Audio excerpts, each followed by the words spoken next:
Islam itu sebuah konsep untuk menuju keselamatan, bukan milik golongan. Jadi siapapun yang mengatasnamakan Islam harus bertanggung jawab dengan konsepnya atas keselamatan orang-orang yang mengikutinya, keselamatan akhiratnya. Kalau mengatasnamakan Islam dan mengajak orang-orang untuk masuk jamaahnya, dan mereka mempunyai konsep dan tidak bertanggung jawab dengan konsepnya atas keselamatan yang mengikutinya, ya nggak usah mengajak-ngajak orang.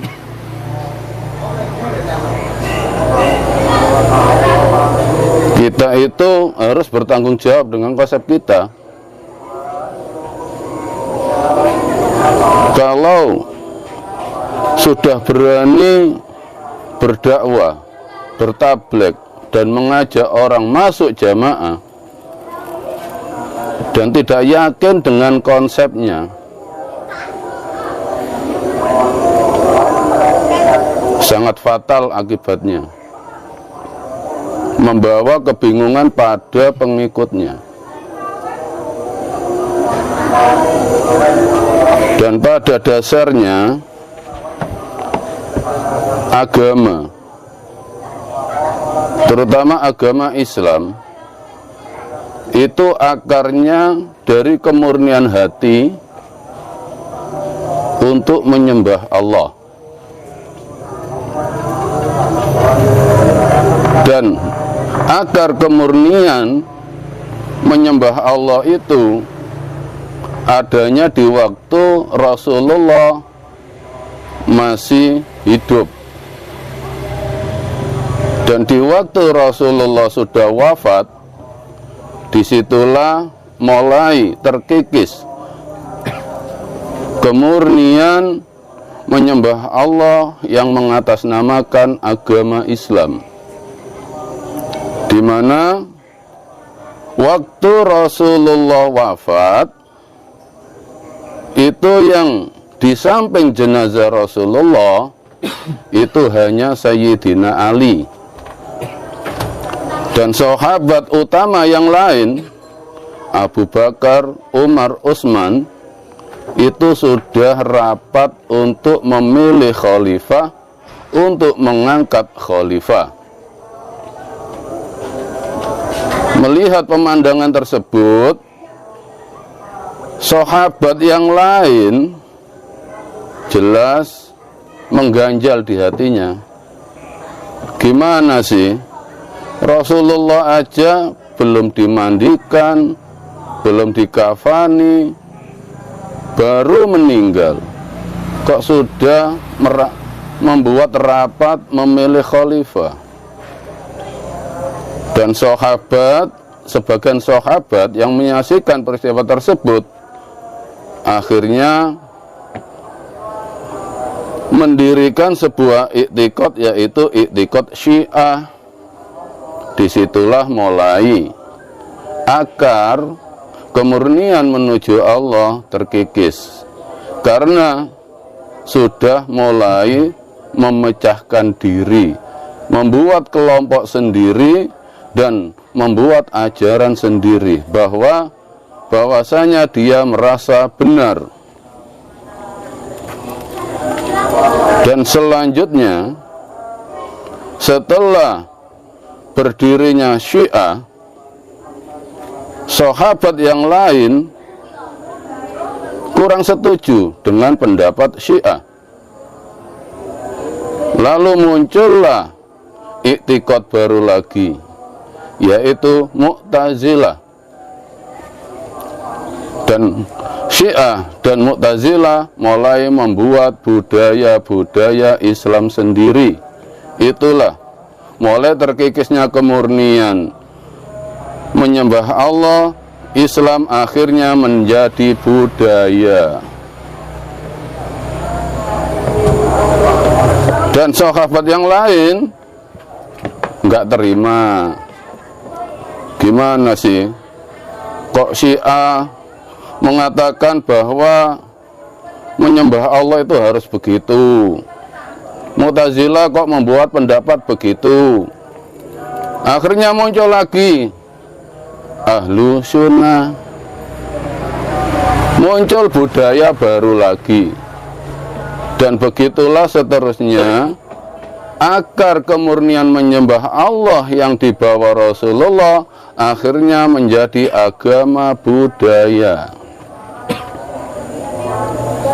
Dan kebetulan yang tersebar ke tanah kita Indonesia itu budaya Ahlu Sunnah.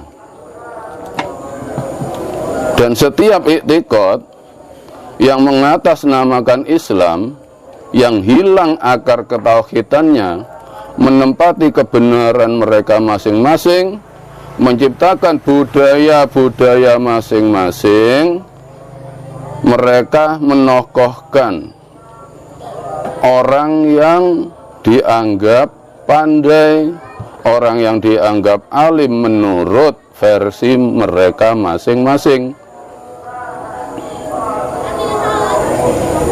Jadi itulah mulai terkikisnya ketauhidan murni, akhirnya agama menjadi budaya.